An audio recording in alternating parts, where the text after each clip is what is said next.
별것 아닌 것 같지만 도움이 되는 레이먼드 카버. 토요일 오후 그녀는 쇼핑센터에 있는 제과점까지 차를 몰고 갔다. 갈피마다 케이크 사진들을 테이프로 붙여놓은 바인드를 훑어본 뒤 그녀는 아이가 가장 좋아하는 초콜릿 케이크를 주문했다. 그녀가 고른 케이크에는 하얗게 뿌려놓은 별들 아래 우주선이 설치된 발사대, 그리고 반대쪽으로 빨간색 프로스팅으로 만든 행성 하나가 그려져 있었다. 아이의 이름인 스코티는 그 행성 아래에 초록색으로 적을 예정이었다. 다음 주 월요일이면 아이가 8살이 된다고 그녀가 말하는 동안 굵은 목의 늙은 빵집 주인은 묵묵히 듣기만 했다.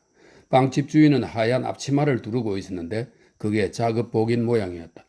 앞치마의 끈은 겨드랑이 아래를 거쳐 등을 한 바퀴 휘감은 뒤 다시 앞으로 나와 묵직한 허리 아래에서 매듭을 짓고 있었다. 그는 앞치마에 손을 닦으며 그녀의 말을 들었다. 그는 사진에서 눈을 떼지 않은 채 그녀가 얘기하도록 했다. 그는 그녀가 충분히 얘기하게 했다. 그는 막 일하러 왔고 밤새 빵을 구울 작정이었으므로 서두를 일이 하나도 없었다. 그녀는 빵집 주인에게 자신의 이름, 앤 와이스와 전화번호를 불러주었다.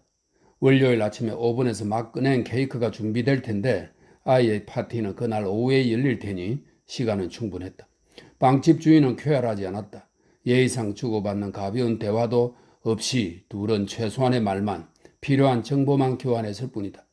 그 사람 때문에 불편했고 그녀는 그게 안 좋았다.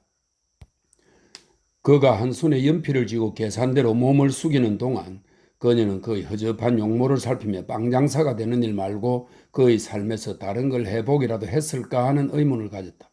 그녀는 애 엄마의 33살이었고 그녀가 보기에 모든 사람들, 특히 그녀의 아버지 뻘 정도로 늙은 빵집 주인의 나이라면 이런 케이크와 생일 파티의 특별한 시기를 지나온 자식들이 있을 게 분명할 것 같았다. 자신들 사이에는 그런 게 있으리라고 생각했다. 그런데 그는 그녀에게 퉁명했다. 무례한 건 아니고 다만 퉁명했다. 그녀는 그와 친해지려고 애쓰는 일을 포기했다. 그녀는 제과점 안쪽으로 시선을 돌렸다. 거기 길고 육중한 나무 탁자 한쪽 끝에 알루미늄으로 만든 파이팬들이 놓여 있는 게 보였다. 탁자 옆에는 선반이 텅 비어 있는 철제 보관함이 있었다. 또 거대한 오븐도 있었다. 라디오에서는 컨트리 웨스턴 음악이 흘러나오고 있었다. 빵집 주인은 특별 주문 카드에 인쇄체로 정보를 다 기입한 뒤 바인드를 덮었다. 그녀를 바라보며 그는 월요일 아침이요? 라고 말했다. 그녀는 고맙다고 말한 뒤 차를 타고 집으로 돌아왔다. 월요일 아침, 생일을 맞은 아이는 다른 아이와 함께 걸어서 등교하고 있었다.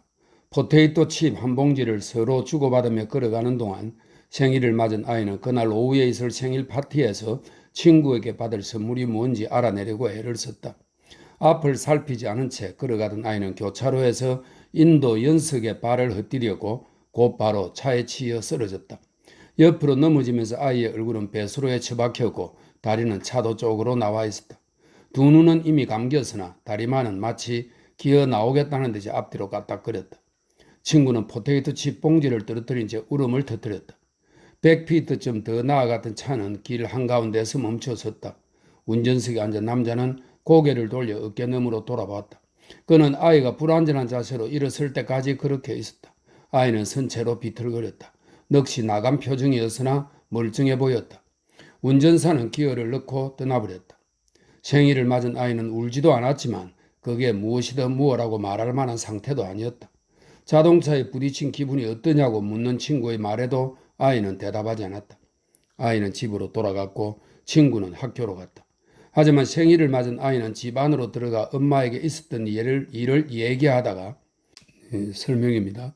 그녀는 아이를 소파에 앉히고 자기도 옆에 앉아서 아이의 손을 무릎으로 끌어당긴 채 스코티 정말 괜찮은 거니? 라고 물으면서 괜찮다고 하더라도 의사를 불러야겠다고 생각했다. 이런 설명이 있습니다. 얘기하다가 갑자기 소파에 몸을 파묻더니 눈을 감고 축 늘어졌다. 아무리 깨워도 아이가 일어나지 않자 그녀는 전화기가 있는 곳으로 달려가 남편 직장에 전화를 걸었다. 하워드는 진정하라고 그녀에게 말하고 아이를 태워갈 구급차를 전화로 부른 뒤 자신도 병원으로 출발했다. 당연히 생일 파티는 취소됐다. 아이는 충격에 의한 가벼운 뇌진탕과 통증으로 병원에 입원했다. 구토가 있었고 아이의 폐에 체액이 들어차 그날 오후에 펌프로 빼내야만 했다. 이제 아이는 꼭 깊은 잠속에 빠지던 것처럼 보였다. 하지만 혼수 상태는 아니었다. 닥터 프랜시스는 부모의 눈빛에 서린 공포를 보고 혼수 상태는 아니라고 강조했다. 수많은 엑스레이 촬영과 검사를 거친 뒤 아이가 편안하게 잠든 것처럼 보이던 그날 밤 11시, 이제 아이가 의식을 되찾고 깨어나는 일만 남았다고 생각한 하워드는 병원을 떠났다. 앤과 함께 오후부터 줄곧 병원에서 아이 곁에 있었기 때문에 그는 잠깐 집에 들러 몸도 씻고 옷도 갈아입을 작정이었다. 1시간 안에 올게, 그가 말했다. 그녀는 고개를 끄덕였다. 괜찮아, 그녀가 말했다. 내가 여기 있을 테니까. 그는 그녀의 이마에 입을 맞춘 뒤 손을 잡았다. 그녀는 병상 옆 의자에 앉아 아이를 바라봤다. 그녀는 아이가 깨어나 모든 게 괜찮아지기만을 기다리고 있었다. 그러면 그녀도 마음을 놓을 수 있었다. 하워드는 병원에서 집까지 차를 몰고 갔다. 그는 비에 젖은 어두운 거리를 매우 빠른 속도로 달리다가 문득 정신을 차리고 속도를 늦췄다. 지금까지 그의 삶은 순탄했고 그로서는 만족스러웠다. 대학, 결혼, 경영학 고급 과정 학위를 받기 위해 다시 다닌 1년의 대학 생활, 투자회사의 하위 동업자, 아버지 되기. 그는 행복했고 지금까지는 운이 좋았다. 그도 알고 있었다. 부모님은 여전히 살아계시고 형제 자매들은 다들 자리를 잡았으며 대학 친구들은 모두 사회에 나가 나름의 위치를 차지했다. 갑자기 모든 상황이 바뀌면 한 사람을 꺾어버리거나 내팽겨 쳐버리는 힘들이 있다는 것을 그도 알고 있었지만 지금까지는 그 힘들로부터도 또 그 어떤 실제적인 위해로부터도 멀리 떨어져 있었다. 그는 집 앞 진입로로 차를 몰고 들어가 주차했다. 그의 왼쪽 다리가 떨리기 시작했다. 그는 잠시 차에 앉아서 이성적인 태도로 그 상황에 대처하려고 애썼다. 스코티는 차에 지었고 병원에 있었다. 하지만 아이는 곧 멀쩡해질 것이었다. 하우드는 눈을 감고 손으로 얼굴을 한번 훑었다. 그는 차에서 내려 현관문 쪽으로 걸어갔다. 집안에서 개가 짖고 있었다. 전화벨이 울렸다. 그가 열쇠로 문을 열고 들어가 전등 스위치를 더듬거리는 동안에도 전화벨은 계속 울렸다. 병원을 떠나는 게 아니었다. 그러는 게 아니었다. 피르먹을, 그가 말했다. 그는 수화기를 들고 말했다. 막 문 열고 들어온 참이었어. 여기 가져가지 않은 케이크 하나가 있어요. 수화기 저편에서 그런 목소리가 들렸다. 무슨 말씀이죠? 하우드가 물었다. 케이크 말이요. 그 목소리가 말했다. 16달러짜리 케이크. 하워드는 무슨 얘기인지 알아들으려고 애쓰며 수화기를 귀에다 바짝 붙였다. 케이크라니 무슨 말씀입니까? 그가 말했다. 젠장, 지금 무슨 얘기하고 있는 겁니까? 그렇게 말하면 안 되죠. 그 목소리가 말했다. 하워드는 수화기를 내려놓았다. 그는 부엌으로 가서 위스키를 들이마셨다. 그는 병원에 전화했다. 하지만 아이의 상태는 마찬가지였다. 아이는 아직 잠에서 깨어나지 않았고 아무런 변화도 없었다. 욕조에 물을 받는 동안 하워드는 얼굴에 거품을 바르고 면도를 했다. 그가 욕조에 들어가 발을 뻗고 눈을 감으려는 찰나 다시 전화벨이 울렸다. 그는 욕조에서 몸을 일으켜 세우고 나와 수건을 집어들고 집안을 가로질러 달려갔다. 병원을 떠난 이를 두고 자신에게 바보 이 바보라고 소리치며, 하지만 그가 수화기를 들고 여보세요 라고 소리쳤을 때 저편에서는 아무런 소리도 흘러나오지 않았다. 그리고 전화를 건 사람은 수화기를 내려놓았다. 자정이 조금 지나서 그는 병원으로 돌아갔다. 그때까지도 애는 병상 옆 의자에 앉아 있었다. 그녀는 하워드를 올려본 뒤 다시 아이 쪽으로 시선을 돌렸다. 아이는 여전히 눈을 감은 상태였고 머리에 감고 있는 붕대도 그대로였다. 아이의 숨소리는 조용하면서도 규칙적이었다. 병상에 설치된 쇠 막대기에 걸린 용기에서 튜브를 통해 아이의 팔로 포도당이 주입되고 있었다. 좀 어때? 하워드가 말했다. 이건 다 뭐지? 그는 포도당 용기와 튜브를 가리켰다. 닥터 프랜시스의 지시야. 그녀가 말했다. 영양 보충이 필요하대. 기력을 끌어올려야만 해. 그런데 왜 깨어나지 않는 걸까? 괜찮다고 하는데 도무지 뭐가 뭔지 모르겠어. 하워드는 그녀의 뒷머리에 손을 올렸다. 그는 손가락으로 그녀의 머리카락을 훑었다. 얘는 괜찮아지고 있는 중이야. 조금 있으면 깨어날 거야. 닥터 프랜시스가 어련히 알아서 하려고. 잠시 말을 끊었다가 그가 말했다. 당신도 집에 가서 좀 쉬는 게 어떨까? 여기 내가 있을게. 자꾸 전화하는 미친놈이 있는데 상대하지 말고 그냥 끊어버려. 누군데? 그녀가 물었다. 나도 몰라. 그냥 여기저기 전화 거는 일밖에는 할 일이 없는 작자겠지. 어서 가봐. 그녀는 머리를 저었다. 아니야, 그녀가 말했다. 난 괜찮아. 그러지 말고, 그가 말했다. 잠깐이라도 집에 갔다 와. 아침에 나랑 교대하면 되잖아. 괜찮을 거야. 닥터 프랜시스가 뭐라고 했어? 스코티는 곧 괜찮아질 거라고 했잖아. 걱정할 거 하나도 없어. 지금은 푹 자고 있어. 그게 다야. 간호사가 문을 밀고 들어왔다. 병상 쪽으로 다가오며 그녀는 그들을 향해 목례했다. 그녀는 이불 밑에서 아이의 왼쪽 손을 잡아 뺀 뒤 손가락을 대고 맥박을 찾고는 시계를 들여다봤다. 그리고는 팔을 이불 속으로 밀어넣고 병상 발치로 가더니 거기 붙은 클립보드에 무언가를 기입했다. 좀 어떤가요? 앤이 물었다. 하워드는 앤의 어깨를 잡고 있던 손에 지그시 힘을 줬다. 그녀는 그의 손가락에 힘이 들어갔다는 사실을 느꼈다. 안정적이에요? 간호사가 말했다. 그러고는 선생님이 곧 또 오실 거예요. 병원에 다시 오셨거든요. 지금 회진을 돌고 있어요. 라고 말했다. 집사람에게 집에 가서 쉬지 않겠냐고 말하던 중이었어요. 하워드가 말했다. 선생님 다녀가신 다음에요. 그가 말했다. 그렇게 하세요. 간호사가 말했다. 제 생각에 그런 일은 두 분 다 하시고 싶은 대로 하시면 돼요. 간호사는 금발머리에 덩치가 큰 스칸디나비아 출신의 여인이었다. 말에 독특한 억양이 있었다. 의사 선생님 말씀을 들어봐야지. 앤이 말했다. 얘기를 좀 해봤으면 좋겠어.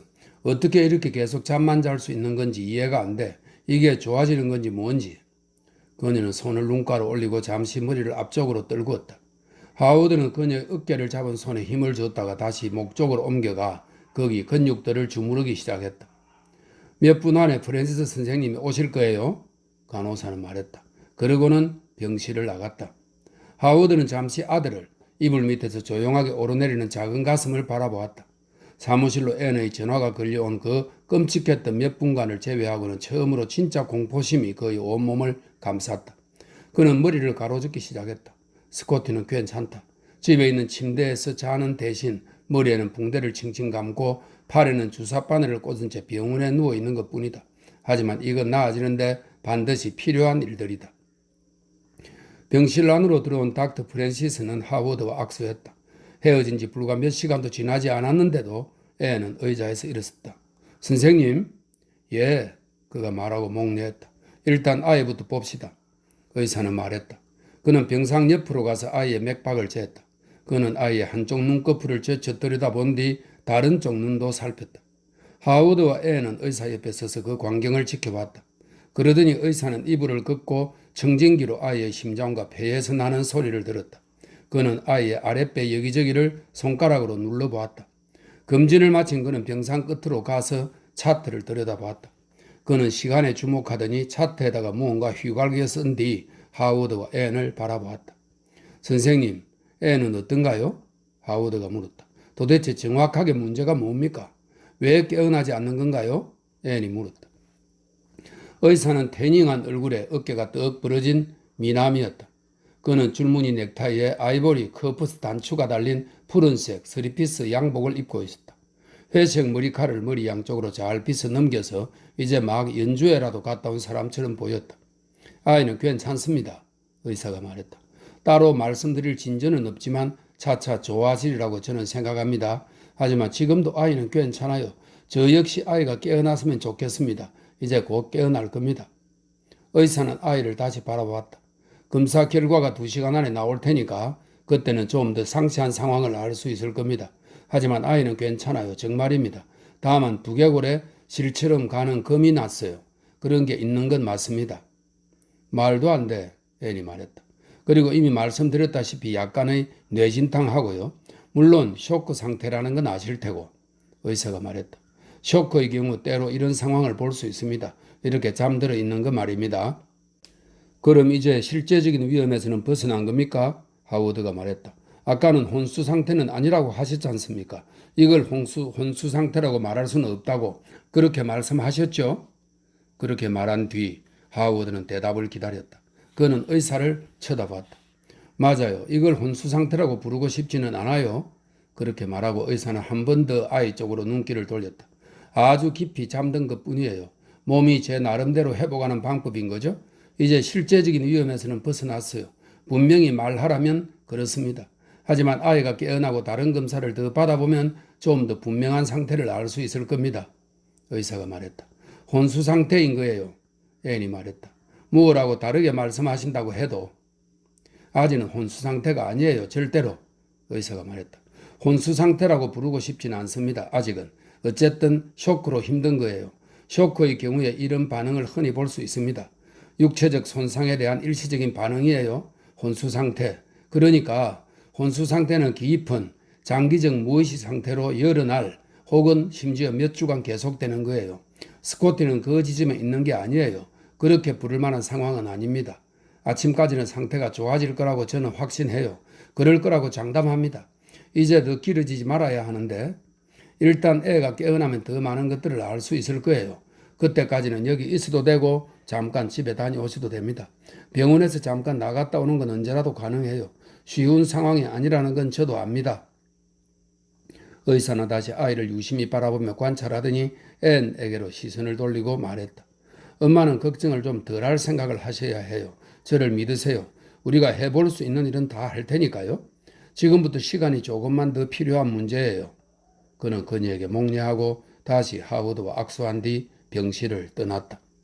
애는 손으로 아이의 이마를 만졌다. 그래도 열은 없으니까 그녀가 말했다. 그러더니 그녀는 세상에 하지만 이건 너무 차갑잖아. 하워드 원래 이 정도였나? 머리 좀 만져봐 라고 말했다. 하워드는 아이의 관자놀이에 손을 댔다. 그의 호흡이 느려졌다. 내 생각에 지금으로서는 원래 이 정도인 것 같아. 그는 말했다. 얘는 지금 쇼크 상태야 알지? 의사가 그렇게 말했잖아. 방금까지 의사가 여기 있었고 스코티에게 무슨 일이 있었으면 분명히 얘기했을 거라고. 애는 이빨로 입술을 깨물며 잠시 서 있었다. 그러더니 자기 의자로 가서 앉았다. 하워드는 그녀 옆에 있는 의자에 앉았다. 둘은 서로를 쳐다보았다. 그녀에게 뭔가 말해주고 싶은데, 그녀를 달래주고 싶은데 겁이 나는 건 그로서도 마찬가지였다. 그는 그녀의 손을 잡고 자기 무릎 위로 끌어당겼다. 그녀의 손이 거기 있으니 마음이 한결 나아졌다. 그는 그녀의 손을 들어 올리고 힘을 주었다. 그러고는 그냥 잡고만 있었다. 그들은 아이를 바라보며 아무 말 없이 잠시 그렇게 앉아 있었다. 이따금 그가 잡은 손에 힘을 주었다. 그리고 마침내 그녀가 손을 빼냈다. 기도했어. 그녀가 말했다. 그는 고개를 끄덕였다. 기도하는 법을 다 잊어버렸다고 생각했었는데 하니까 또 되네. 내가 할 수 있는 거라고는 눈을 감고 하느님 우리를 도와주세요. 스코티를 도와주세요. 라고 말한 게 다지만 그러고 나니까 나머지는 쉬웠어. 그냥 술술 나오네. 당신도 기도하고 싶으면 이라고 그녀가 그에게 말했다. 나는 벌써 했어. 그가 말했다. 오늘 오후에 아니 어제 오후구나. 당신 전화 받고 병원으로 차 몰고 오는 동안 기도했어. 내내 기도하고 있었어. 그가 말했다. 잘했어. 그녀가 말했다. 처음으로 그녀는 자신들이 이 공경 속에 함께 있다고 느꼈다. 그녀는 지금까지는 그 공경이 자신과 스코티에게만 일어난 것이라고 생각했다는 사실을 불현듯 깨달았다. 내내 함께 있으면서 도왔음에도 그녀는 하워드를 받아들이지 않고 있었다. 그녀는 그의 아내라는 사실이 기뻤다. 아까 그 간호사가 들어와 다시 아이의 맥박을 재고 병상 위 용기에서 흘러드는 용액의 양을 살펴보았다. 1시간이 지나지 않아 다른 의사가 들어왔다. 그는 방사선과에서 온 파슨스라고 자신을 소개했다. 그는 콧수염이 무성했다. 그는 웨스턴 셔츠와 청바지에 로퍼를 신고 있었다. 내려가 봐야 되겠습니다. 사진을 더 찍어야 하거든요. 그가 두 사람에게 말했다. 사진도 더 찍어야 하고 스캔도 받아야 하고. 뭐라고요? 앤이 말했다. 스캔? 그녀는 새로운 의사와 병상 사이에 섰다. 엑스레이는 이제 찍을 게 없는 걸로 알고 있는데요. 더 찍게 돼 죄송합니다만 그가 말했다. 걱정할 일은 하나도 없습니다. 그냥 사진을 좀 더 찍고 뇌 스캔을 해버리는 겁니다. 맙소사 앤이 말했다. 이런 경우에 딱 필요한 정상적인 절차예요. 새로 나타난 의사가 말했다. 왜 얘가 여태 깨어나지 않는 건지 그 이유를 좀 더 정확하게 알아내리는 것뿐입니다. 정상적인 치료 절차니까 걱정할 거 하나도 없어요. 몇 분만 밑에 데려갈게요. 그 의사가 말했다. 잠시 후 간호보조원 두 사람이 바퀴 달린 침대를 끌고 병실로 들어왔다. 검은 머리칼, 그무스름한 얼굴색의 하얀 작업복을 입은 두 사람은 알아들을 수 없는 외국어를 몇 마디 주고받으면서 아이의 몸에 연결된 튜브를 떼고 아이를 바퀴 달린 침대로 옮겼다. 그러더니 두 사람은 그 침대를 밀며 병실을 빠져나갔다. 하워드와 앤은 바퀴 달린 침대를 따라 엘리베이터에 올라탔다. 앤은 아이를 빤히 쳐다보았다. 엘리베이터가 내려가기 시작하자 그녀는 두 눈을 감았다. 보조원 두 사람은 각기 침대의 양쪽 끝에 서서 아무런 말이 없었다. 한 번 한 사람이 자기네들 말로 뭐라고 얘기하자 다른 사람이 알아들었다는 식으로 천천히 고개를 끄덕인 것을 빼고는. 이었고 아침이 찾아와 방사선과 바깥 대기실 창문으로 햇살이 비치기 시작할 무렵 아이를 데리고 나온 그들은 병실로 돌아갔다. 하워드와 앤은 다시 아이와 함께 엘리베이터에 올라탔다. 다시 두 사람은 병상 옆에 자리 잡았다. 그들은 종일토록 기다렸으나 아이는 깨어나지 않았다. 가끔 한 사람이 커피를 마시려고 아래층에 있는 카페테리아에 가기도 했으나 이내 아이의 일이 떠올라 죄를 짓는 듯한 기분이 들어 테이블을 박차고 허겁지겁 병실로 돌아왔다. 그날 오후 다시 병실을 찾은 닥터 프랜시스는 아이의 상태를 다시 한번 살펴보더니 병세가 좋아지고 있으니 당장이라도 깨어날 것이라고 말하고는 병실을 떠났다. 전날 밤에 일하던 간호사들과는 다른 간호사들이 이따금 병실을 찾았다. 그리고 검사실에서 온 젊은 여성이 방문을 두드리고 병실로 들어왔다. 하얀 슬랙스에 하얀색 블라우스를 입은 그녀는 몇 가지 물건이 담긴 작은 쟁반을 들고 와 병상 옆 작은 탁자에 놓았다. 그녀는 그들에게 한마디도 하지 않고 아이의 팔에서 피를 뽑았다. 그 여자가 아이의 팔에서 핏줄을 찾아 주사바늘을 찌르자 하워드는 눈을 감았다. 이건 또 뭐예요? 앤이 그 여자에게 말했다. 의사의 지시예요. 젊은 여자가 대답했다. 저는 시킨 대로 하는 것뿐이에요. 피를 뽑으라고 해서 피를 뽑는 거예요. 그런데 어디가 아픈 거예요? 그녀가 말했다. 이렇게 예쁜 애가 차에 치였답니다. 하워드가 말했다. 뺑소니요. 젊은 여자는 머리를 슬레슬레 흔들더니 다시 아이를 바라봤다. 그러더니 쟁반을 들고 병실을 떠났다. 애가 왜 깨어나지 않는 걸까? 앤이 말했다. 하워드, 이 사람들한테 무슨 대답 좀 들었으면 좋겠어. 하워드는 아무 말이 없었다. 그는 다시 의자에 앉더니 다리를 꼬았다. 그리고는 두 손으로 얼굴을 문질렀다. 그는 아들을 한번 바라본 뒤 의자 깊숙이 몸을 기대고 앉아 눈을 감고 잠들었다. 애는 창가로 걸어가 주차장을 내다보았다. 밤이라 자동차들은 불을 켜고 주차장을 들락날락하고 있었다. 그녀는 두 손으로 창틀을 꽉 잡은 채 서 있었다. 그녀는 이제 자신들이 다른 어떤 곳, 어떤 어려운 국면으로 접어들고 있다는 사실을 깨달았다. 그녀는 두려웠다. 입이 들들들 떨리기 시작하자 그녀는 입을 앙다물었다. 그녀는 병원 앞에 대형 자동차 한 대가 서자 롱 코트를 입은 한 여인이 그 차에 올라타는 걸 보았다. 자신이 그 여자였더라면, 그래서 그게 누구든 누군가 자신을 태우고 여기가 아닌 어딘가로, 그러니까 스코티가 기다리고 있다가 자신이 차에서 내리면 엄마 하고 외치면서 품 안으로 들어오는 곳으로 데려갔으면 좋겠다고 그녀는 생각했다. 얼마 지나지 않아 하워드가 깨어났다. 그는 다시 아이를 쳐다봤다. 그러더니 의자에서 일어나 기지개를 켠 뒤 창가로 걸어가 앤의 곁에 섰다. 두 사람은 나란히 주차장을 빤히 쳐다보았다. 그들은 아무 말도 하지 않았다. 그럼에도 이제 그들은 서로의 가슴 속까지도 느끼는 듯 했다. 마치 걱정을 많이 하다 보니 아주 자연스럽게 온몸이 투명해진 사람들처럼. 문이 열리고 닥터 프랜시스가 들어왔다. 이번에 그는 다른 양복에 다른 넥타이를 메고 있었다. 잿빛 머리칼을 양옆으로 잘 빗었으며 막 면도를 한 사람처럼 보였다. 그는 곧장 병상으로 걸어가 아이를 진찰했다. 지금쯤은 의식이 돌아와야 하는데 이 경우에는 뭐라고 설명할 방법이 없네요. 그가 말했다. 어찌되었건 위험한 고비는 넘겼다고 생각해도 좋다는 걸 말씀드리고 싶습니다. 아이가 정신을 차리면 우리도 마음을 놓을 수 있겠죠. 왜 의식이 돌아오지 않는지 설명할 방법이 없어요. 정말 없습니다. 이제 금방입니다. 깨어나게 되면 머리가 엄청나게 아플 텐데 그건 염두에 두셔야겠어요. 하지만 다른 건 다 괜찮습니다. 아주 정상적이에요. 그럼 혼수 상태인 거 맞죠? 에이 말했다. 의사는 매끄러운 뺨을 손으로 문질렀다. 당분간은 그렇다고 할 수 있겠죠. 곧 깨어나면 달라지겠지만 어쨌든 지치실 겁니다. 힘든 일이에요. 힘든 일이란 건 저도 알아요. 나가서 뭘 좀 드세요. 그가 말했다. 그래야 힘을 내죠. 병실을 지킬 간호사를 하나 부를 테니까 편안한 마음으로 다녀오세요. 가서 뭘 좀 드세요. 입맛이 전혀 없어요. 앤이 말했다. 그럼 편하신 대로 하세요. 의사가 말했다. 어쨌든 제가 말씀드리고 싶은 건 모든 징후는 좋으며 모든 검사 결과가 음성으로 나왔다는 겁니다. 이상한 건 하나도 없으니까 이제 깨어나기만 하면 모든 고비를 넘긴 거예요? 고맙습니다, 선생님. 하워드가 말했다. 그는 다시 의사와 악수했다. 의사는 하워드의 어깨를 토닥이더니 밖으로 나갔다. 둘 중 한 녀석은 집에 다녀와야 할 것 같아. 하워드가 말했다. 슬러그 녀석 밥도 주어야 하고 말이야. 옆집에 전화해. 앤이 말했다. 목은 내다. 부탁하면 강아지 밥점이야 주겠지. 알았어. 하워드가 말했다. 그러고는 조금 쉬었다가 말을 이었다. 여보, 당신이 밥을 주고 오면 어때? 가서 집도 좀 둘러보고 다시 오면 그게 당신에게도 좋을 것 같아. 여기는 내가 지키고 있을 테니까 진심으로 하는 말이야. 그가 말했다. 힘을 아껴둘 필요가 있는 거니까. 얘가 깨어난 뒤에는 얼마간은 병실을 지켜야만 할 테니까 말이야.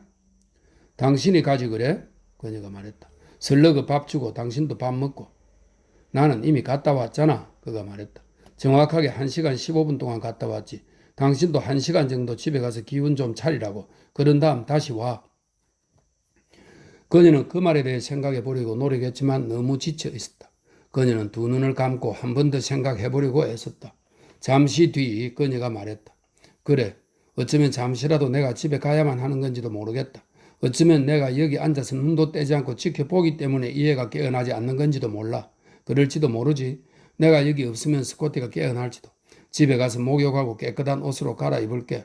슬러그 밥도 주고 그리고 돌아올게. 내가 여기 있을게. 그가 말했다. 당신은 집에 다녀와. 내가 여기서 지켜보고 있을 테니까. 오랫동안 술을 마신 사람처럼 그의 눈은 작아졌고 충혈되어 있었다. 그의 옷은 구겨져 있었다. 턱에는 다시 수염이 비어져 나왔다. 그녀는 손으로 그의 얼굴을 만지고는 다시 손을 거두었다. 얼마간이라도 말을 하거나 자기 근심을 나눠야 한다는 부담감 없이 잠시 혼자 있고 싶어하는 그 마음을 그녀는 이해했다. 그녀는 병상 옆 탁자에 놓인 핸드백을 집었다. 그는 외투를 입는 그녀를 도왔다. 금방 올게. 그녀가 말했다. 집에 가면 그냥 의자에 앉아서 잠시라도 쉬어. 그가 말했다. 뭐 좀 먹고 목욕도 하고 욕조에서 나온 뒤에는 가만히 앉아서 그냥 쉬어. 그렇게 하면 꽤 기분이 좋아진다는 거 잘 알겠지? 그런 다음에 돌아와. 그가 말했다. 걱정은 이제 좀 그만하기로 하고 닥터 프랜시스가 하는 말 들었잖아. 그녀는 외투를 입고 선 채로 잠시 의사가 정확하게 무슨 말을 했는지 기억하려고 애썼다. 그가 한 말 말고 그의 말 이면에 어떤 뉘앙스나 어떤 암시가 있었는지 따져보며 그녀는 의사가 몸을 수그리고 아이를 진찰할 때 조금이라도 표정이 달라진 게 있었는지 기억하려고 애썼다. 그러자 아이의 눈꺼풀을 들춰보고 숨쉬는 소리에 귀를 기울일 때 태연한 척 표정을 가다듬던 의사의 얼굴이 세세한 부분까지도 기억났다. 그녀는 문까지 걸어갔다가 몸을 돌려 다시 돌아봤다. 그녀는 아이를 바라본 뒤 애 아빠를 바라봤다. 하워드는 고개를 끄덕였다. 문 밖으로 걸어나간 그녀는 문을 끌어당겨 닫았다. 그녀는 엘리베이터를 찾아 간호사 스테이션을 지나 복도 끝까지 쭉 걸었다. 복도 끝에서 그녀는 오른쪽으로 돌아 흑인 일가족이 고리버들 의자에 앉아있는 작은 대기실로 들어갔다. 거기에는 카키색 셔츠와 바지를 입고 야구 모자를 뒤로 눌러선 중년 남자가 있었다. 홈드레스와 슬리퍼 차림의 덩치 큰 여자는 의자에 구부정하게 앉아있었다. 청바지 차림에 여러 갈래 꼬아 묶은 머리 모양의 10대 여자애는 발목을 교차시킨 채 의자에 거의 눕다시피 앉아서 담배를 피우고 있었다. 애인이 대기실로 들어서자 그 가족의 눈동자가 애인을 향했다. 작은 탁자 위에는 햄버거 포장지들과 스티로폼 컵들이 어지럽게 널려 있었다. 프랭클린, 덩치 큰 여자가 정신을 차리며 말했다. 프랭클린 때문에 온 건가요? 그녀의 눈동자가 커졌다. 어서 말해주세요, 선생님. 그 여자가 말했다. 프랭클린 때문인가요? 그녀가 의자에서 일어서려고 하자 남자가 여자의 팔뚝으로 손을 가져갔다. 이봐. 그가 말했다. 에벌린. 미안합니다. 앤이 말했다. 저는 엘리베이터를 찾고 있어요. 제 아들이 입원했는데 지금 엘리베이터를 찾을 수가 없어요. 엘리베이터는 그쪽으로 쭉 가서 왼쪽으로 돌면 나와요. 손가락으로 방향을 가리키며 그 남자가 말했다. 여자애는 담배 연기를 빨아당기고 앤을 빤히 쳐다봤다. 그 애의 눈이 찢어질 듯 가늘어지는가 싶더니 두툼한 입술이 천천히 벌어지며 연기가 빠져나왔다. 흑인 여자는 어깨 위로 고개를 떨구고 더 이상 관심이 없다는 듯 앤에게서 시선을 돌렸다. 제 아들은 차에 치였어요. 앤이 남자에게 말했다. 무엇라도 변명해야 할 것 같았다. 뇌진탕에다가 두개골이 조금 금이 가는데 점점 나아지고 있다는군요. 지금은 쇼크 상태에 빠졌는데요. 말하자면 혼수 상태라고 할 수 있죠. 우리가 진짜 걱정하는 건 그거예요. 혼수 상태 부분. 저는 지금 잠깐 나갔다 오려고 하고요. 남편이 애하고 같이 있어요. 어쩌면 제가 없는 동안 애가 깰지도 몰라요. 참 안 됐습니다. 라고 말하며 그 남자는 앉은 자세를 조금 바꾸었다. 그는 고개를 흔들었다. 그는 탁자를 내려다보더니 다시 앤을 바라봤다. 그녀는 여전히 거기에 서 있었다. 그가 말했다. 우리 애 프랭클린은 지금 수술대 위에 있어요. 어떤 사람이 칼로 찔렀습니다. 죽이려고 했죠. 싸움에 휘말렸어요. 파티에서 말이죠. 사람들 말로는 우리 애는 그냥 서서 구경만 하고 있었대요. 누굴 해코지하지도 않았고요. 요새는 그래봐야 아무 소용도 없지만 그 녀석은 지금 수술대에 누워 있어요. 그저 기도하고 잘 되기를 바라는 것 빼고는 지금 우리가 할 수 있는 일이 없지요. 그는 그녀를 줄곧 응시했다. 다시 애는 여전히 자신을 지켜보는 여자애를 그리고 머리를 수그린 채 이제는 두 눈을 감은 나이든 여자를 쳐다봤다. 애는 그 입술이 소리 없이 움직이며 말을 만드는 것을 보았다. 그 순간 애는 무슨 말이냐고 너무도 묻고 싶었다. 그녀는 자신과 같은 종류의 기다림이라는 상황에 처한 이 사람들과 더 많은 이야기를 나누고 싶었다.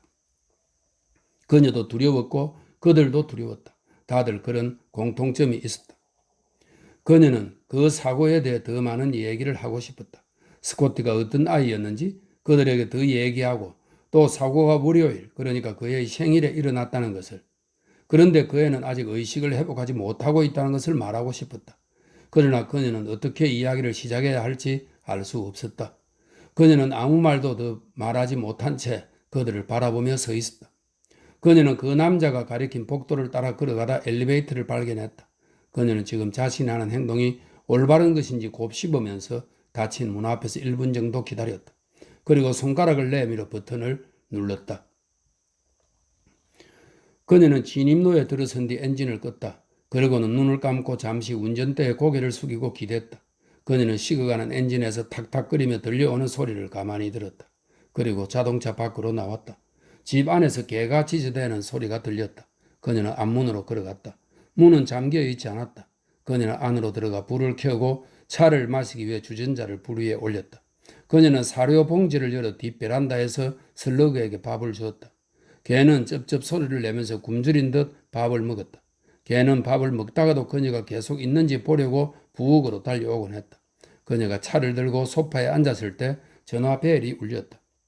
예, 그녀가 전화를 받았다. 여보세요? 와이스 부인? 남자 목소리였다. 그때가 새벽 5시였는데 무슨 기계나 장비 같은 것이 작동하는 듯한 소리가 배경음으로 들린다고 그녀는 생각했다. 예, 무슨 일이죠? 그녀가 말했다. 제가 와이스 부인이에요. 접니다. 무슨 일인가요, 예? 그녀는 전화기에서 들리는 자그마한 소리에도 귀를 기울였다. 스코티 얘기인가요? 혹시? 스코티? 남자의 목소리가 말했다. 스코티 얘기요. 그래요. 스코티랑 관계가 있죠. 그 문제는 스코티 일은 잊어버리셨어? 남자가 말했다. 그러더니 전화를 끊었다. 그녀는 병원 전화번호를 눌러 3층을 부탁했다. 그녀는 전화를 받은 간호사에게 아들에 대한 소식을 알려달라고 했다. 그 다음에 그녀는 남편을 바꿔달라고 했다. 아주 급해요. 라고 그녀는 말했다. 그녀는 기다리면서 손가락으로 전화기 줄을 꼬았다. 눈을 감자 속이 메석거렸다. 무언가를 먹기는 먹어야 할 것 같았다. 슬러그가 뒷 베란다에서 들어와 그녀의 발치 근처에 누웠다. 개는 꼬리를 흔들었다. 그녀가 귀를 잡아당기자 개는 그녀의 손가락을 핥았다. 하워드가 전화를 받았다. 어떤 사람이 방금 집에 전화를 걸었어. 그녀가 말했다. 그녀는 전화기 줄을 꼬았다. 스코티에 관한 거라고 말했어. 그녀가 소리쳤다. 스코티는 괜찮아. 하워드가 그녀에게 말했다. 그러니까 내 말은 여전히 자고 있다고. 달라진 건 없어. 당신이 떠난 뒤에 간호사가 2번 찾아왔어. 간호사였는지 의사였는지 아무튼 애는 괜찮아. 어떤 남자가 전화했어. 스코티에 관한 거라고 말했다고. 그녀가 그에게 말했다. 여보, 좀 쉬어. 당신에게 휴식이 필요해. 나한테 전화했던 사람일 거야. 잊어버려. 여기 오기 전에 좀 쉬라고. 그 다음에 우리 아침이나 뭘 좀 먹도록 하자. 아침이라고? 그녀가 말했다. 나는 아침 안 먹어도 괜찮아. 그런 뜻이 아니라는 거 잘 알잖아. 그가 말했다. 주스나 그런 건 말이야. 나도 모르겠어. 나도 뭐가 뭔지 모르겠다고. 앤. 젠장, 나도 하나도 배고프지 않아. 지금은 얘기하는 것도 너무 힘들어. 나 지금 여기 간호사 책상 앞에 서 있어. 아침 8시에 닥터 프랜시스가 다시 오기로 했어. 그때는 우리한테 무언가 얘기해 줄 거야. 세세하게 말이야. 어떤 간호사가 그렇게 얘기했어. 그 간호사도 그것밖에는 모른대. 여보, 그때 가면 우리도 더 많은 걸 알게 될 거야. 8시 전에 와. 그동안 나는 여기 있고 스코티는 괜찮아. 아까랑 똑같아. 그가 덧붙였다. 차를 마시고 있었어. 그녀가 말했다. 그때 전화벨이 울린 거야. 그 사람들이 스코트에 관한 거라고 말했어. 전화기에서는 무슨 잡음 같은 게 들렸어. 당신이 받은 전화에서도 그런 잡음이 들렸어? 응? 하워드? 기억 안 나? 그가 말했다. 그 차를 몰았던 사람이겠지. 사이코패스인데 스코트에 대해서 무언가 알게 된 모양이지. 어쨌든 스코트와 난 여기 있어. 그러니까 원래 하려고 했던 대로 좀 쉬라고. 모욕한 뒤에 7시 정도에 다시 와. 의사가 오면 함께 얘기해야 할 테니까. 다 잘 되고 있어, 여보. 내가 지키고 있고 여기에는 의사들하고 간호사들이 많아. 그 사람들 말이 애 상태는 안정적이래. 무서워 죽을 것 같아. 그녀가 말했다. 그녀는 물을 받은 뒤 옷을 벗고 욕조 안으로 들어갔다. 그리고 머리는 감지도 않은 채 재빨리 몸을 씻고 물기를 닦아냈다. 그녀는 깨끗한 속옷과 모직 바지와 스웨터를 입었다. 그녀가 그 실로 들어가자 개는 그녀를 보면서 꼬리로 바닥을 한번 쳤다. 그녀가 자동차로 걸어갈 즈음에는 사위가 밝아오고 있었다. 병원 주차장으로 들어간 그녀는 현관 근처의 빈자리를 발견했다. 그녀는 아이에게 그런 일이 일어난 데는 막연하나마 자신에게도 책임이 있다고 느꼈다. 생각은 흑인 가족의 일로 이어졌다. 그녀는 프랭클린이라는 이름과 햄버거 포장지로 뒤덮여 있던 탁자와 담배 연기를 빨아들이며 그녀를 바라보던 10대 여자애를 기억했다. 아이를 갖지 마. 병원 현관으로 들어오면서 그녀는 머릿속에 떠오른 그 여자애를 애에게 말했다. 정말이야. 갖지 마라. 그녀는 막 근무를 시작한 간호사 2명과 함께 엘리베이터를 타고 3층으로 올라갔다. 수요일 오전 7시 정각이 얼마 남지 않은 시각이었다. 3층에서 엘리베이터 문이 열리자 닥터 메디슨을 호출하는 방송이 들렸다. 그녀는 간호사들을 따라 내렸다. 그 간호사들은 그녀가 엘리베이터에 올라타는 바람에 멈추었던 대화를 계속하면서 다른 방향으로 걸음을 옮겼다. 그녀는 복도를 따라 흑인 일가족이 기다리고 있던 작은 방 앞까지 걸어갔다. 그들은 보이지 않았고 불과 몇 분 전에 허겁지겁 떠난 것처럼 의자들만 여기저기 흩어져 있었다. 탁자 위에는 아까와 마찬가지로 컵과 종이가 어지럽게 널려 있었고 재떨이에는 꽁초가 가득했다.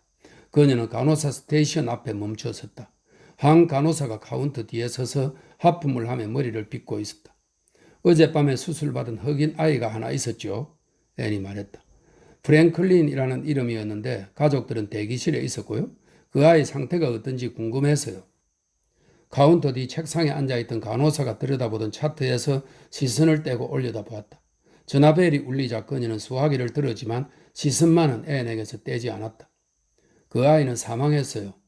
카운터에 서 있던 간호사가 말했다. 간호사는 빗을 든 채 그녀를 계속 쳐다봤다. 그 아이의 가족과 잘 아시는 분인가요? 어젯밤에 그 가족을 만났거든요. 앤이 말했다. 제 아들도 입원 중이에요. 쇼크 상태인 것 같아요.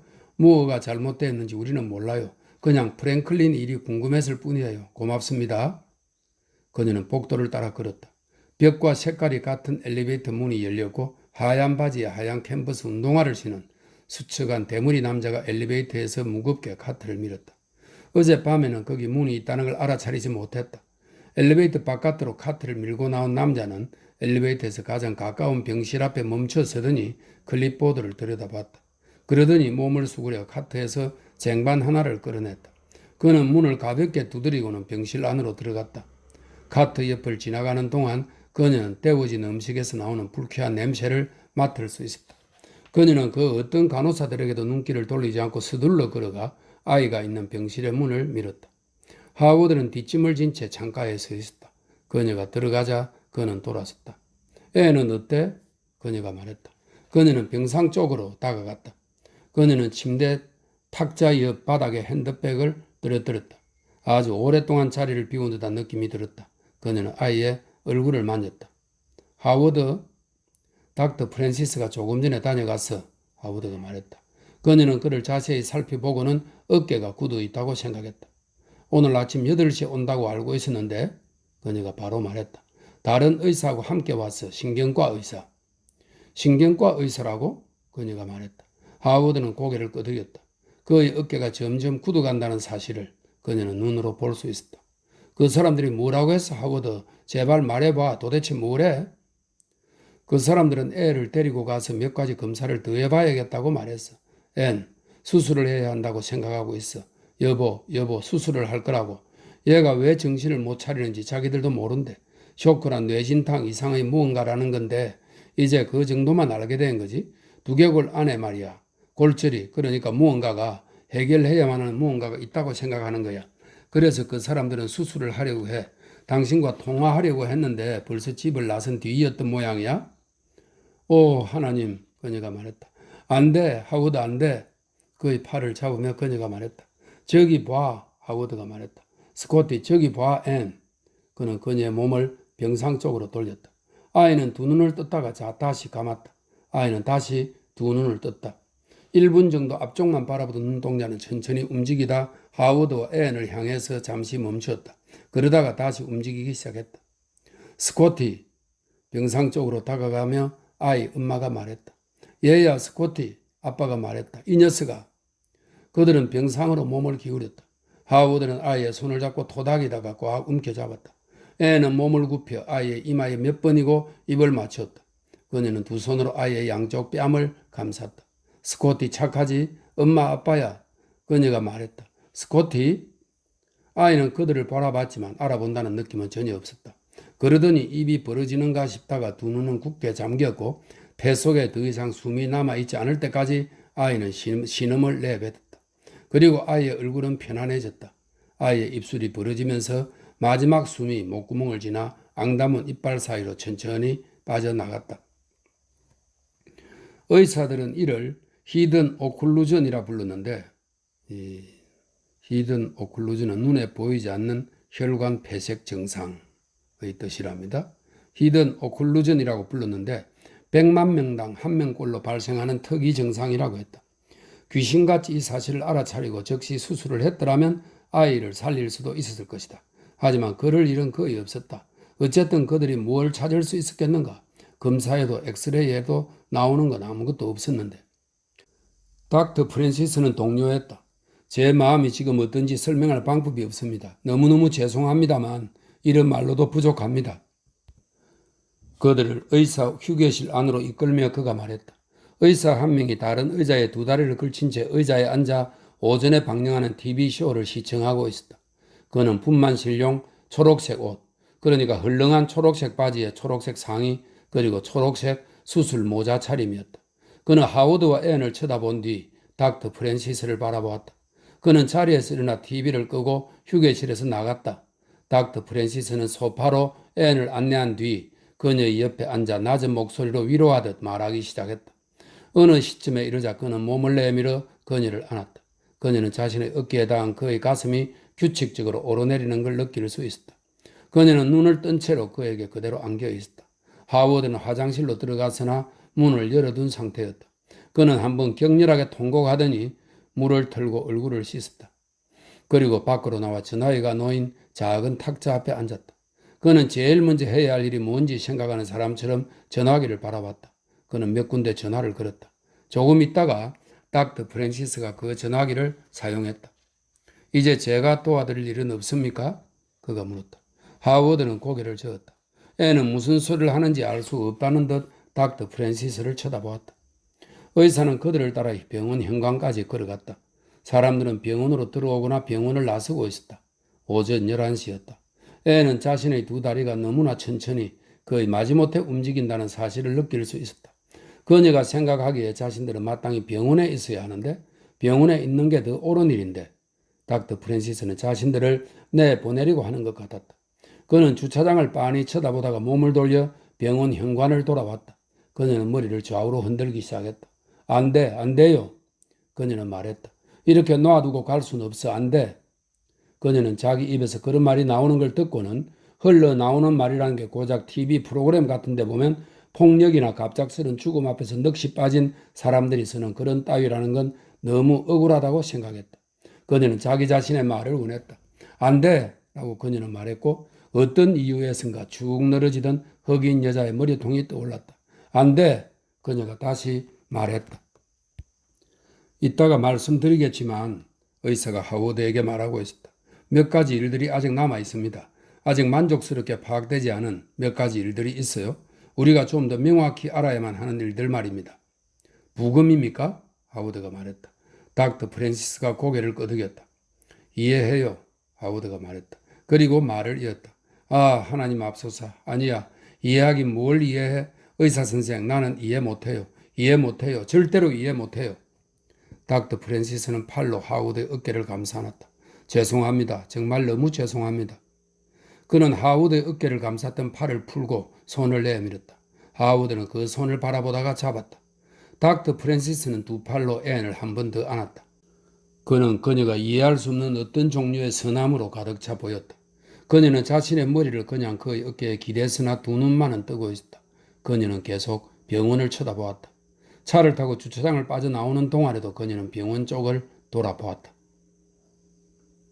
집에서 그녀는 외투 주머니에 두 손을 넣은 채 소파에 앉아 있었다. 하워드는 아이 방의 방문을 닫았다. 그는 커피 메이커를 켜고 빈 상자를 하나 찾아왔다. 그는 거실 여기저기에 흩어져 있는 아이의 물건을 담아 넣을 생각이었다. 하지만 그 대신에 그는 그녀가 앉아있는 소파 옆에 앉아서 상자를 한쪽으로 치우고 두 무릎 사이에 팔을 늘어뜨린 채 몸을 숙였다. 그는 흐느끼기 시작했다. 그녀는 자기 무릎 쪽으로 그의 머리를 당기고 어깨를 토닥였다. 없어, 그녀가 말했다. 그녀는 계속 그의 어깨를 토닥였다. 그의 흐느낌에 겹쳐 부엌에서 커피 끓는 소리가 들려왔다. 괜찮아, 괜찮아, 그녀가 상냥하게 말했다. 하워드, 없어. 스코티는 이제 없고 우리는 앞으로 그런 삶에 익숙해져야만 해. 혼자 남는 삶에.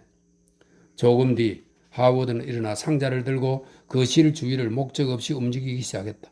상자에는 무엇도 담지 않고 대신 소파의 한쪽 끝에 몇몇 물건을 모아놓으며 그녀는 여전히 외투 주머니에 손을 넣은 채 앉아있었다. 하워드는 상자를 내려놓고 거실로 커피를 가져왔다. 얼마 뒤 애는 친척들에게 전화를 걸었다. 상대편이 전화를 받을 때마다 애는 몇 마디 꺼내지도 못하고 잠시 울음을 터뜨렸다. 그 다음에야 그녀는 절제된 목소리로 차근차근 일어난 일과 이후의 절차에 대해 설명했다. 하워드는 상자를 들고 차고로 갔다가 거기서 아이의 자전거를 봤다. 그는 상자를 내려놓고 자전거 옆바닥에 앉았다. 그가 엉거주춤 자전거를 잡는 바람에 자전거가 그의 가슴 쪽으로 넘어졌다. 그는 자전거를 잡았다. 고무 페달이 가슴으로 파고들었다. 그는 바퀴를 한번 돌렸다. 애는 언니와 통화한 뒤 수화기를 내려놓았다. 그녀가 다른 전화번호를 찾고 있을 때 전화벨이 울렸다. 그녀는 전화벨이 울리자마자 받았다. 여보세요? 그녀가 말했다. 수화기 저편에서 뭔가 웅웅거리는 소음이 들려왔다. 여보세요? 그녀가 말했다. 제발이라고 그녀가 말했다. 누구세요? 원하는 게 뭐예요? 당신 스코티 말이요. 당신을 위해 내가 그 애를 준비해 놓았어. 그 남자 목소리가 말했다. 스코티를 잊어버렸어? 이 못된 새끼야. 그녀가 수화기에 대고 소리쳤다. 너가 어떻게 이런 짓을 할 수 있어, 이 못된 자식아. 스코티 말이요. 그 남자가 말했다. 스코티에 대해서 완전히 잊어버린 것 아니요? 그러더니 그 남자는 전화를 끊어버렸다. 하워드가 고함 소리를 듣고 안으로 들어왔을 때 그녀는 탁자 위에 두 팔을 올리고 거기에 얼굴을 묻고 울고 있었다. 그는 수화기를 집어들고 신호음에 귀를 기울였다. 시간이 꽤 흘러 자정이 되기 얼마 전, 그러니까 그들이 여러 일들을 끝마쳤을 때 다시 전화벨이 울렸다. 당신이 받아봐. 그녀가 말했다. 하워드, 그놈이야. 분명해. 그들은 부엌 식탁에 커피를 놓고 앉아 있었다. 하워드는 자기 커피잔 옆에 작은 잔으로 위스키도 한 잔 놓았다. 세 번째 전화벨이 울렸을 때 그가 전화를 받았다. 여보세요? 그가 말했다. 당신 누구요? 여보세요? 여보세요? 전화는 끊어졌다. 끊었어. 하워드가 말했다. 누군지 모르겠지만 그놈이야. 그녀가 말했다. 그 개자식 죽여버릴 거야. 그녀가 말했다. 총으로 쏜 뒤에 버둥거리는 꼴을 보고야 말 거야. 세상에. 앤. 그가 말했다. 무슨 소리 못 들었어? 그녀가 말했다. 뒤에서 들려오는 소리. 무슨 기계 같은 게 웅웅대는 듯한 시끄러운 소리? 못 들었어. 정말이야. 그런 소리는 안 들렸어. 그가 말했다. 그럴 만한 시간도 없었으니까. 라디오에서 나오는 음악 같은 건 있었어. 그래, 라디오를 틀어놓은 건 분명해. 그건 내가 들었거든. 도대체 무슨 일인지 모르겠네. 그가 말했다. 그녀는 머리를 흔들었다. 내 손에 잡히기만 해봐. 그러다가 무언가가 떠올랐다. 그녀는 그게 누군지 알아냈다. 스코티, 케이크, 전화번호. 그녀는 식탁에서 의자를 뒤로 밀어내고 뻘떡 일어섰다. 쇼핑센터까지 좀 태워다 줘. 그녀가 말했다. 하워드, 무슨 말이야? 쇼핑센터 말이야. 누가 전화했는지 알겠어. 누군지 알겠다고. 빵집 주인, 그 못된 놈의 빵집 주인이야. 하워드, 스코티 생일에 쓸 케이크를 만들어 달라고 했거든. 그 놈이 전화한 거야. 우리 집 전화번호가 있으니까 계속 전화한 거지. 그 케이크 때문에 우리를 괴롭힌 거라고. 빵집 주인, 그 못된 새끼. 그들은 쇼핑센터까지 차를 몰고 갔다. 밤하늘이 맑아 별이 다 떠올랐다. 날씨가 추워 그들은 자동차에 히트를 틀었다. 그들은 빵집 앞에 차를 세웠다. 가게와 상점은 모두 문을 닫았지만 주차장 한쪽 구석 극장 앞에는 자동차들이 주차되어 있었다. 빵집의 창은 어두웠으나 유리창 저쪽을 살펴보니 뒤쪽 방에 불이 켜져 있었고 그 단조로울 정도로 하얀 빛 아래 앞치마를 두른 덩치 큰 남자가 오가고 있었다. 유리창을 통해 그녀는 진열장과 의자가 딸린 작은 탁자들을 볼 수 있었다. 그녀는 문을 열어보려고 했다. 유리창을 두드렸다. 하지만 그 소리가 빵집 주인에게 들렸는지 어쨌는지 그는 기척을 보이지 않았다. 그는 그들이 있는 쪽을 쳐다보지도 않았다. 그들은 빵집 뒤쪽으로 돌아가 그곳에 차를 세웠다. 그들은 차에서 내렸다. 불이 켜진 창이 하나 있었지만 너무 높아서 안을 들여다볼 수는 없었다. 뒷문 근처의 간판에는 각종 빵과 과자, 특별 주문 가능이라고 적혀 있었다. 그녀는 안쪽에서 나지막에 흘러나오는 라디오 소리와 아마도 오븐의 문을 내릴 때 나는 소리랄까? 아무튼 뭔가 끽끽대는 소리를 들을 수 있었다. 그녀는 문을 두드리고 기다렸다. 다시 그녀는 더 세게 두들겼다. 라디오 소리가 작아지더니 이번에는 뭔가 문지르는 소리, 서랍을 열고 닫는 듯한 소리가 물찌감치 들려왔다. 안에서 잠긴 문을 여는 사람이 있었다. 불빛을 받은 빵집 주인이 그들을 내다봤다. 영업시간은 끝났습니다. 그가 말했다. 시간이 너무 늦었지 않습니까? 한밤중이에요. 술이라도 드신 모양이구려. 그녀는 열린 문을 통해 쏟아져 나오는 빛 속으로 들어갔다. 그는 눈을 무겁게 끔뻑거리다 그녀를 알아봤다. 당신은? 이라고 그가 말했다. 나예요. 그녀가 말했다. 스코티 엄마예요. 이 사람은 스코티 아빠고요. 안으로 좀 들어갈까 하는데요. 나는 지금 바빠요. 해야 할 일이 있어. 빵집 주인이 말했다. 어쨌든 그녀는 문 안으로 걸어갔다. 하워드가 그녀의 뒤를 따랐다. 빵집 주인은 뒤로 물러섰다. 여기서 빵집 냄새가 나지 않아? 여기서 나는 냄새가 빵집 냄새 맞지 여보? 왜들 이러는 거요? 빵집 주인이 말했다. 케이크 때문에 그러는 거요? 맞아. 이제야 케이크가 필요해진 모양이군. 당신이 케이크 주문한 건 기억하시오? 그렇게 똑똑한 머리로 빵집이나 하고 있군요. 그녀가 말했다. 여보, 이 사람이 우리한테 전화한 거야. 그녀는 주먹을 불끈 쥐었다. 그러고는 맹렬한 기세로 그를 노려봤다.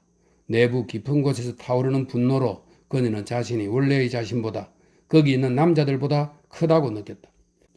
여기서 잠깐만 기다리시오. 빵집 주인이 말했다. 만든 지 사흘이나 지난 케이크를 가지러 오셨다 이거죠? 그거요. 나는 아줌마하고 싸우고 싶지 않아요. 상해 가는 그 케이크는 저기 있어. 원래 부른 가격에 반값에 주겠어. 아니요. 당신들이 원하잖소. 가져가시오. 나한테는 아무 쓸모 없어. 이제 누구한테도 쓸모 없어. 저 케이크를 만들나 나는 시간과 돈만 낭비했어.